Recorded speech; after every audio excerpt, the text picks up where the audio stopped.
যে হালাল পণ্য শুধু আমাদের মুসলিম দেশগুলোর মধ্যে সীমাবদ্ধ নয়, হালাল পণ্য শুধু আমরা মুসলিমরাই ব্যবহার করি না, হালাল পণ্য সমস্ত পৃথিবীতে যত অমুসলিম দেশ আছে, যত জাতি ধর্ম বর্ণ নির্বিশেষে সমস্ত মানুষের কাছে এখন জনপ্রিয়, সবচেয়ে জনপ্রিয় পণ্য হচ্ছে হালাল পণ্য।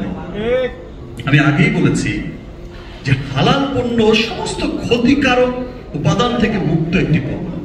মানুষের জন্য যা ক্ষতিকারক সেই সমস্ত কিছু থেকে মুক্ত পণ্য হচ্ছে হালাল পণ্য। আর তাই তো সমস্ত মানুষ, সমস্ত ধর্ম বর্ণ ধর্ম নির্বিশেষে সমস্ত মানুষের কাছে জনপ্রিয় হয়ে উঠেছে হালাল পণ্য। কারণ একটি হালাল পণ্য তৈরি হয় অন্যান্য পণ্যের ক্ষেত্রে হয়তো অনেক সহজ হয়ে যায় সার্টিফিকেট পাওয়া, একটা বিশুদ্ধতা পরিশুদ্ধতা থাকলেই হয়।